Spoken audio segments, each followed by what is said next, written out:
When leadership lacks clarity and strength, simple tasks become more resource intensive.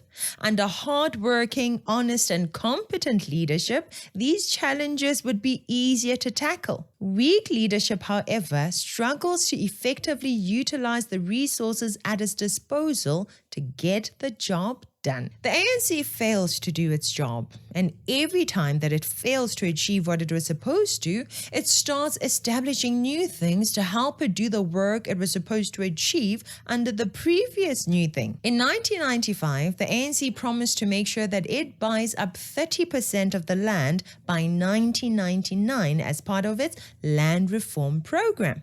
This was intended to address the historical injustices of land dispossession during the apartheid era and to promote greater land ownership among black South Africans.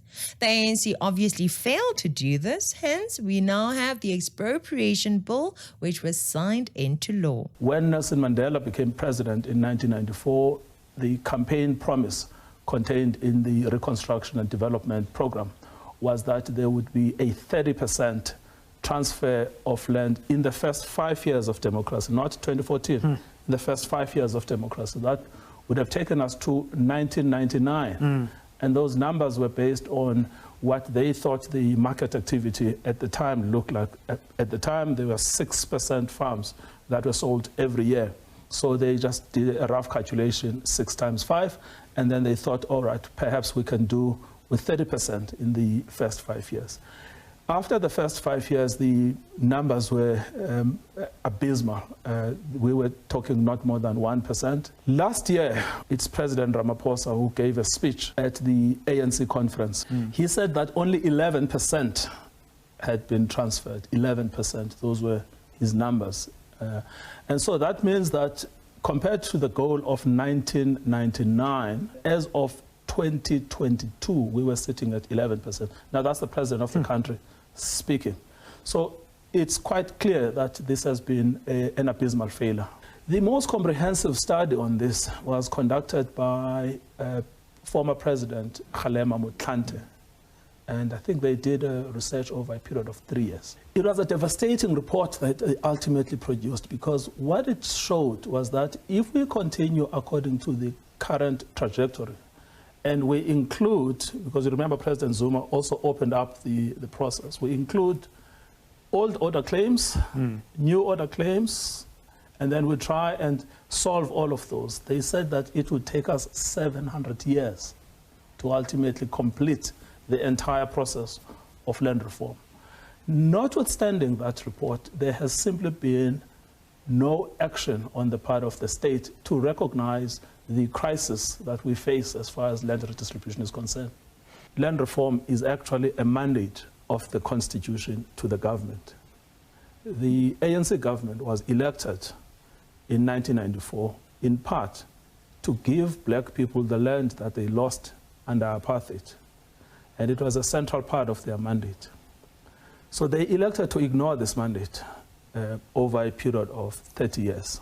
Now, you can ask why they do that. I mean, Ruth posits the idea that they have not prioritized land reform. That's absolutely on point.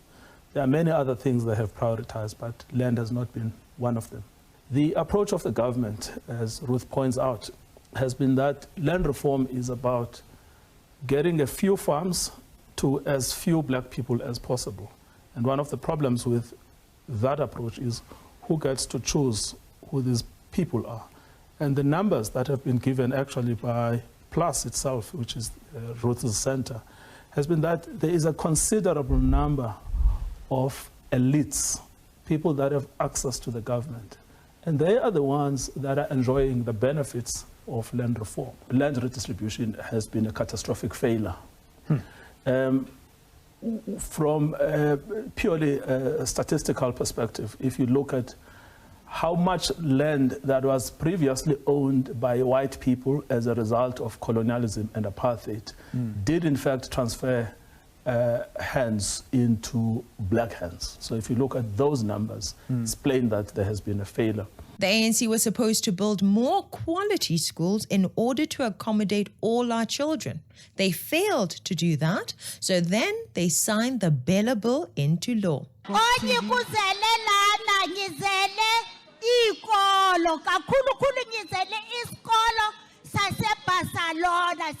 Barcelona Primary School. Comrade Upanyaza uyasazi ngamehlo. And then nalone wethu ongene comrade angenile esikhundleni sakhe manje uyasazi nalo wena baba ongenile esikhundleni sakhe uyayazi lesikolo lesiyana ukuthi asisikolo amagogogo. President sihambile lesikolo lesi saka 1996 lesikolo lesiyana ku amagogogo sizamile ukuthi sihambe wonke ama department. Senizokutshela into ya leviki lena manje ngile lapha e-district ngafika ngakhuluma no director lapha yana ngimbuza director ngoba ulokhu uyasemisa siyamacha siyenzani mangabheka leskipa sami lena president sina nogogo ohlele ebhaketeni ayithuma ngoba abantwana bethu ithi makufanele ukuthi badle ingene imoto bukhona lama toilet la wenu lana kuza imoto izowaklina bukhona lama toilet la president lama toilet la ngilangawalwela uPanyaza uyazi umntwana ami ukuthi ngilwela kakhulu kabe ngalama toilet ukuthi bawasusa lama toilet lawo mara abakasiyakhe namanje lesikolo lesi saka 1996 namanje asikakakhiwa.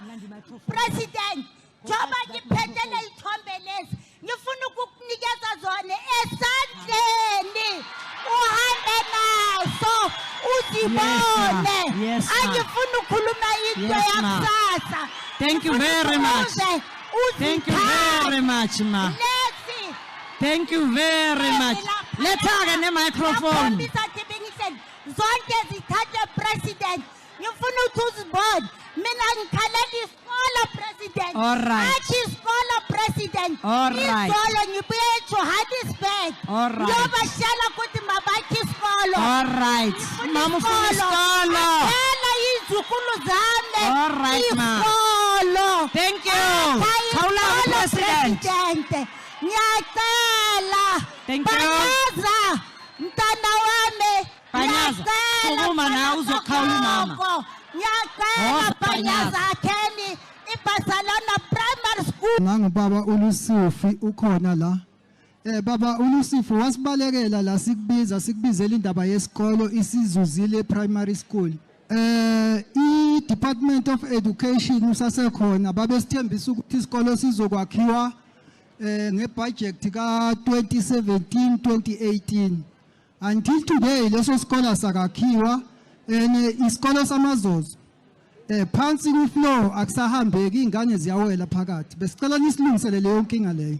The Gauteng Provincial Government's Portfolio Committee on Infrastructure Development and Property Management is visiting Maibuye Primary School in Tembisa. 6 years since its completion, the 82 million rand school stands idle because of safety and health concerns. My apologies to those that are partners in the government of national unity.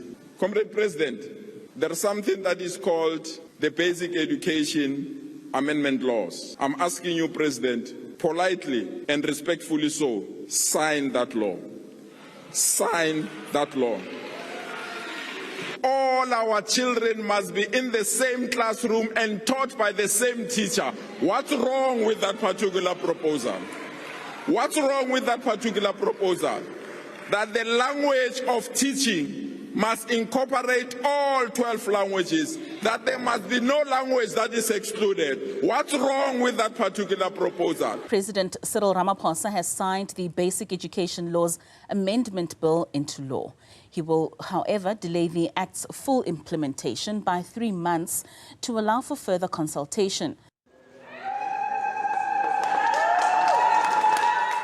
near the borders. So you have a responsibility as education to admit all the children that are coming through based on the court order of December 2019, which has since been incorporated into the BELA Act, which now says in terms of the admission policy that we need to admit all the learners that are coming into the country. So you have a more greater and faster demand for education than the system can handle.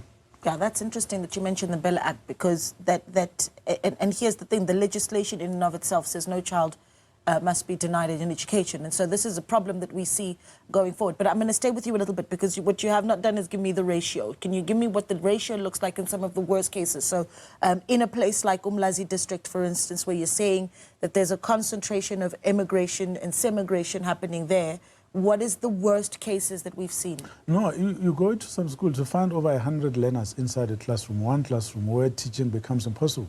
And that's what we have to deal with. That's why you find the Provincial Education Department having to bring mobile classrooms. Even those mobile classrooms, parents say they don't want them. So what do you do then? Because you have a crisis in your hand, you have a duty to provide for every learner that is there. It's not just the provision of mobile classrooms, it means also that you must get teachers, and you don't have a budget for that too. So the problem just compounds. They were supposed to make sure that they always inspect restaurants and spazas for the safety of all of us, but they failed to do that. So what do? They start some new laws and require you to register your spaza shop. The recent spate of foodborne illnesses that have been linked to spaza shops and informal traders in our townships has thrown into sharp focus the issues of how these small businesses operate. They've also thrown into focus the health and the safety that these small businesses should operate with, and also the issue of regulation. And at the same time, the issue has also highlighted the critical role that small businesses play in our communities as they provide much needed services and also support local economies. And so that is why it is important that through the decision taken by government, which we announced last week, we should be able to ensure that we bring small businesses into the mainstream of the economy. We have decided that we want spaza shops that are operating in our townships and our rural areas must be registered. And to register does not mean that we seek to punish them. We seek to make sure that they are regulated so that we know who they are. It doesn't stop there. Load shedding is all because of them. And what do? They create a Department of Electricity, a minister to deal with electricity only. Now, to deal more effectively and urgently with the challenges that confront us, I will appoint a Minister of Electricity in the Presidency to assume full responsibility for overseeing all aspects of the electricity crisis response. You better listen, including the work of the National Energy Crisis Committee. Now, the minister will focus full-time on the work with the ESCOM board and the management on ending load shedding and ensuring that the Energy Action Plan is implemented without delay. Basically, for this country to function under the ANC, maybe the ANC needs all the ministries to be split up. Instead of the Minister of Transport, we should have a Minister of Air Transport, a Minister of Road Transport, a Minister of Railways, and a Minister of Water Travel. Instead of Minister of Health, the ANC might need a Minister of Clinics and a Minister of Hospitals. The comrades are simply too incompetent to handle the jobs they are occupying. Under them, tasks become more resource intensive than they need to be. The city of Johannesburg is in shambles today. President Cyril Ramaphosa can see that the city has collapsed, so what is his solution? Gauteng metros and other local municipalities are filthy, with refuse not being collected, infrastructure crumbling, and water provision lacking across the province. We are proposing the establishment of the Presidential Johannesburg Working Group to have the same effect. Now, what this means is that the situation that has evolved here has led you to invite the President. The establishment of the Presidential Johannesburg Working Group. Even more resources, commissions upon commissions, laws upon laws upon commissions upon laws. That is all there is to it. So instead of the mayor and his committee making sure that the job is done or being fired and replaced for failing at their work, we now have another exercise to waste more money. Who knows what this will entail? I suspect that basically there is now going to be a duplication of efforts, or there will be even more people whose incompetence will go unresolved. Everything that has been reported regarding the corruption is not being addressed or attended to.